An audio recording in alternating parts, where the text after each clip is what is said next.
Lei Maria da Penha completa 11 anos e Polícia Civil lança projeto para ajudar a combater a violência doméstica.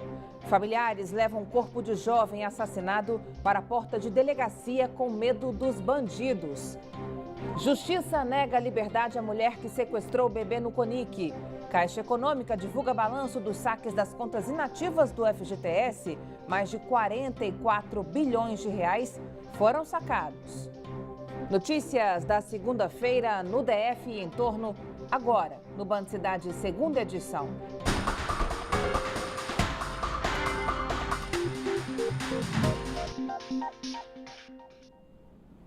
Olá, boa noite para você, seja muito bem-vindo. Uma briga entre gangues em Ceilândia terminou em morte. Com medo dos assassinos, parentes e vizinhos de um jovem baleado levaram o corpo dele para a porta de uma delegacia. Um homem foi preso e um adolescente apreendido. Eles são acusados de cometerem o crime. No vídeo divulgado pela Polícia Civil, é possível ver o desespero do irmão e da namorada do rapaz. Ele já estava morto dentro de um carro na porta da delegacia. Calma aí, gente. Gente, calma aí. Os policiais chamaram o SAMU, mas já era tarde. O homem assassinado na noite de sexta já tinha passagem pela polícia por diversos crimes. É uma vítima que também já estava sendo mapeada pela seção de investigações, tá? Ela fazia parte da gangue da QNO 18, inclusive com participação em alguns outros crimes. Ele chegou aqui, de imediato se chamou o Corpo de Bombeiros, mas quando o Corpo de Bombeiros chegou, ele já estava sem vida. A namorada da vítima, do Hudson, vulgo Chuck, compareceu a essa delegacia e entregou várias drogas, munições que estavam na posse da vítima. Isso a gente vê uma relação nítida com a traficância que a vítima estava envolvida. A polícia chegou até os bandidos depois de encontrarem o carro usado no crime. De acordo com o delegado, conversas de celular mostram que o grupo repassou a notícia do assassinato para outras pessoas e ainda comemorou o crime. Nós constatamos diálogos entre os dois, que ele menciona que fez um atentado, quer dizer, que fez um crime, e também parabeniza o maior pelo fato da coragem dele ter participado do crime. Isso nós identificamos indícios de autoria e os dois foram autuados. Fim de semana de muitos acidentes, principalmente em Samambaia. Um carro capotou em frente ao hospital da cidade. Em outro ponto, um homem morreu no meio da pista depois de sofrer uma parada cardíaca. Rafael Menacho, de 58 anos, foi encontrado caído próximo a um posto de gasolina. Ele teve uma parada cardíaca. O Corpo de Bombeiros e o SAMU foram chamados, mas ele não resistiu. Em Samambaia Sul, um barraco pegou fogo. O incêndio foi nesse domingo. O quarto da casa ficou assim, completamente queimado. Os bombeiros agiram rápido para evitar que as chamas se espalhassem. Ninguém estava na casa. Também em Samambaia, um motorista perdeu o controle do carro e capotou em frente ao hospital regional. O carro atingiu outros 4 automóveis que estavam estacionados. O motorista teve ferimentos na cabeça. No dia em que a Lei Maria da Penha completa 11 anos, a Polícia Civil lançou um projeto para combater a violência doméstica. Sobre esse assunto, a gente vai falar agora com a repórter Camila Lopes, ao vivo. Oi, Camila, boa noite para você. Boa noite, Carol. Esse projeto ele tem o intuito aí de poder empoderar para multiplicar, e quem vai explicar melhor como é que ele funciona é a doutora Sandra Gomes, que é da Delegacia Especial de Atendimento à Mulher, a DEAN. Boa noite, doutora Sandra. Como é que são essas palestras? O que eles aprendem, né? Essas lideranças comunitárias aprendem nesse projeto?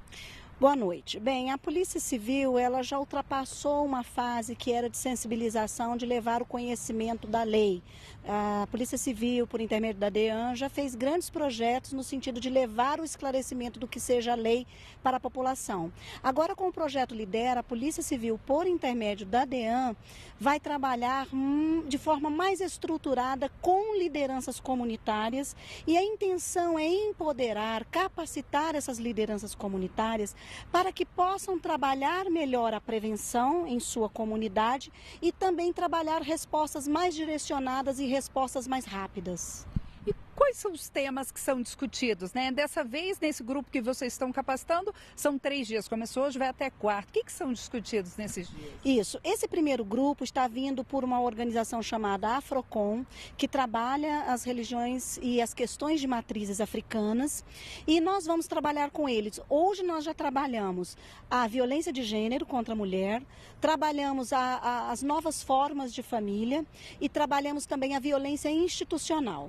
Amanhã entra a nossa colega delegada da DECRIM, a delegada-chefe da DECRIM, doutora Gláucia, entra a doutora Ana Cristina, delegada-chefe da DPCA e também a responsável por toda a rede de atendimento da Secretaria de Saúde voltada para as violências contra a mulher e crianças. Então, para esse grupo, nós trabalhamos esses temas e no último dia nós vamos capacitá-los para a formação de redes sociais e projetos sociais. Muito obrigada, doutora Sandra. Então é isso, Carol. Sempre bom, né? Empoderar para evitar qualquer tipo de violência. Volto com você aí no estúdio. É isso aí. Obrigada, Camila. A Justiça do DF negou o pedido de habeas corpus feito pela defesa de Sevilha Moreira dos Santos, que sequestrou um bebê de 3 meses no CONIC. O caso aconteceu no dia 29 de junho. Na decisão, a juíza da primeira vara criminal de Brasília, Paula Ramalho, informou que não havia provas sobre os eventuais problemas psicológicos de Sevilha, alegados pela defesa dela. A juíza também considerou que a prisão é legal, já que Sevilha está sob custódia da Justiça Goiânia desde sua prisão e foi denunciada pelo Ministério Público do DF apenas no último dia 3 de agosto. A juíza ainda pediu que Sevilha seja transferida para o Centro de Prisão Provisória do DF. Ela foi presa em Planaltina de Goiás 8 horas após cometer o crime e foi autuada por sequestro, cárcere privado e falsificação de documentos. A Caixa Econômica Federal divulgou hoje o balanço dos saques das contas inativas do FGTS.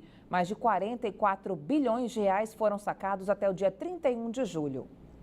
Quase 26 milhões de trabalhadores fizeram o saque das contas inativas do FGTS. Isso significa que mais de 44 bilhões de reais foram injetados na economia brasileira. A Caixa informou que 471.500 trabalhadores do Distrito Federal sacaram mais de 853 milhões e 600 mil reais. O Ministério do Planejamento informou que 36% desse valor foi utilizado para o pagamento de dívidas. Para o presidente da Caixa, o aquecimento na economia foi significativo.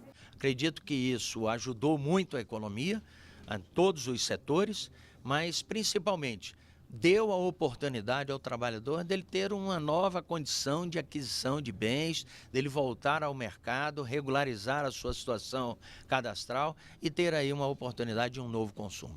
O presidente da Caixa informou ainda que mais de 6 milhões de trabalhadores em todo o país não sacaram cerca de 5 bilhões de reais das contas inativas.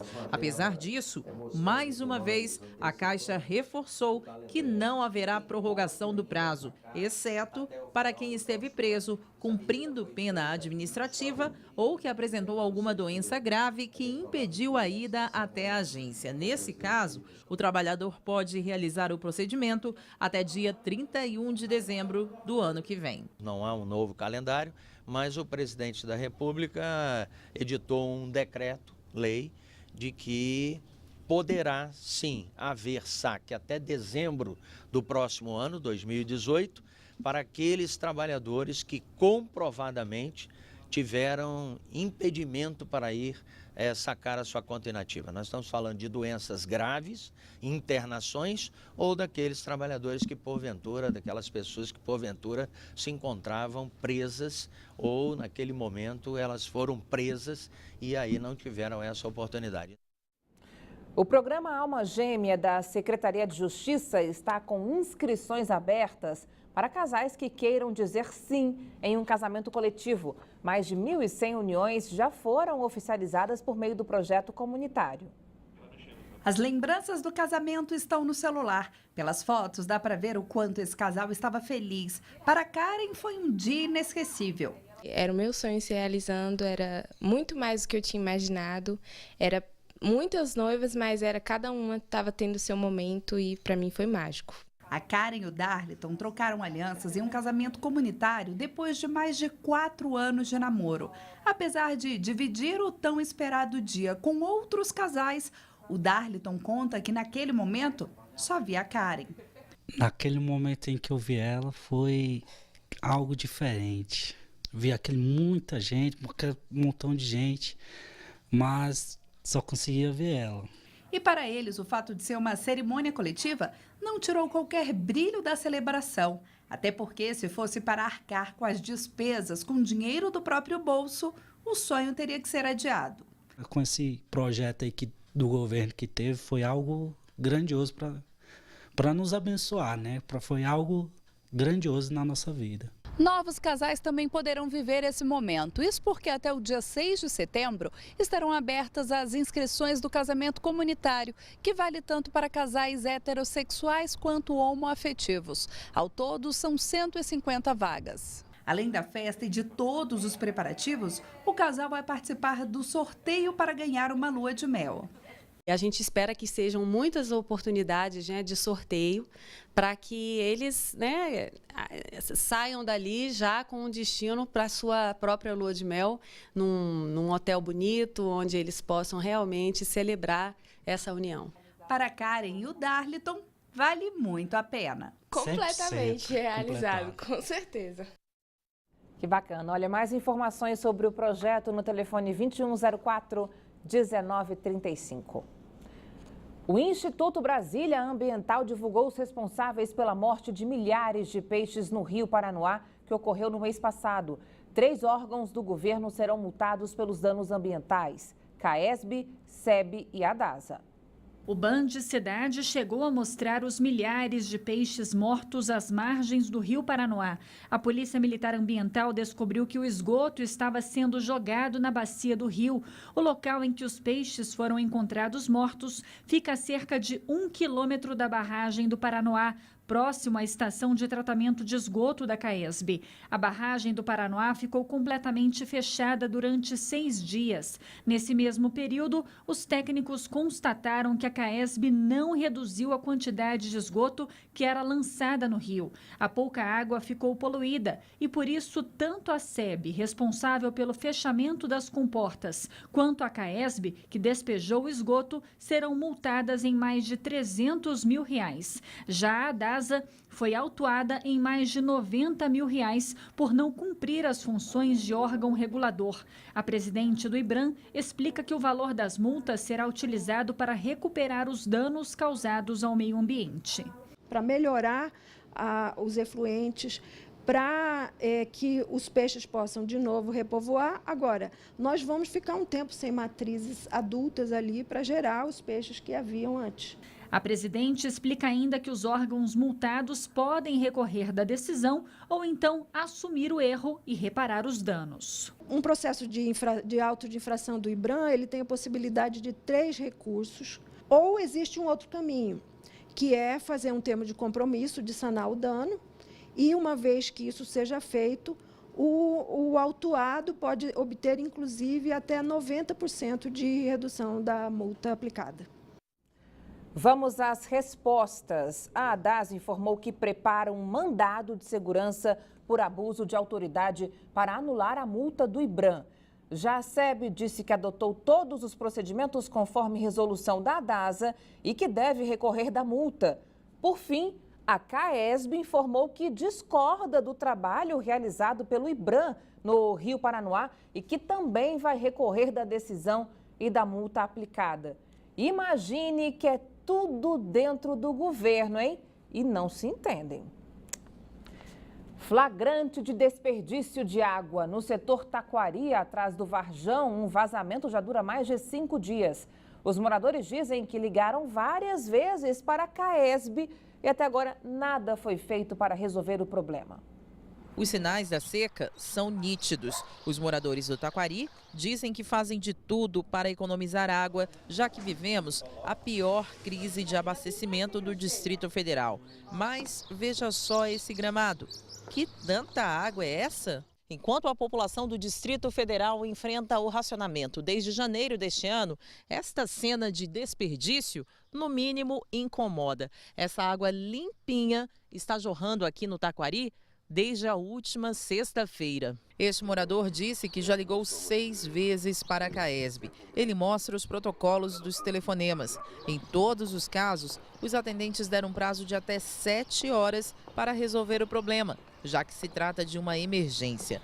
Mas, até agora, nada foi feito. Infelizmente, tentamos muito, porque perdição de água, água é vida.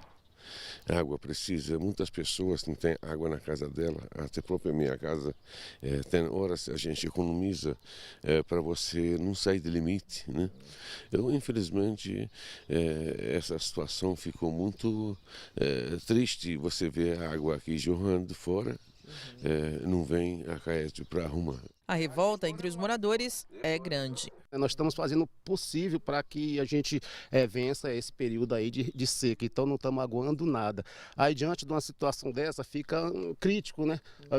Perceber que o pessoal próprio para tomar de conta aí da situação não está fazendo a parte deles como devido, né? Em nota, a CAESB informou que o problema foi resolvido. Uma equipe foi até o local logo após a nossa equipe de reportagem ter passado por lá, né? E fez o conserto nesta segunda-feira. A companhia disse ainda que a demora em atender o chamado dos moradores aconteceu por uma dificuldade em encontrar o endereço. A nossa equipe não teve dificuldade para encontrar, viu? E vamos para mais uma semana de racionamento. Nesta terça-feira, ficam sem água as regiões de Ceilândia Oeste, Lago Norte, Varjão, Granja do Torto, Recanto das Emas e Riacho Fundo 2. Os moradores dos setores de armazenagem e abastecimento e de oficinas Norte, Regimento de Cavalaria e Guarda, Setor Militar Urbano e condomínios do Jardim Botânico também serão afetados pelo rodízio. O cronograma completo você encontra no site caesb.df.gov.br. Começaram nesta segunda-feira as inscrições do Exame Nacional de Certificação de Jovens e Adultos, o ENSEJA. A repórter Camila Lopes volta ao vivo com mais informações para a gente. Camila, o que os interessados devem fazer, hein?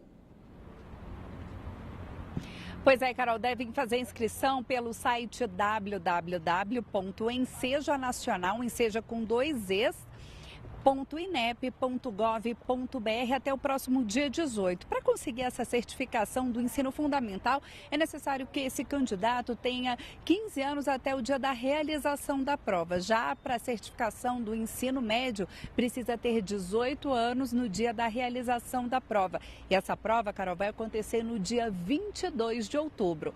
Volto com você no estúdio. Carol, boa noite. Obrigada, Camila. Boa noite para você também. Programa de renúncia fiscal do GDF para empresas gera polêmica? Esse é o tema do comentário de Cláudio Humberto.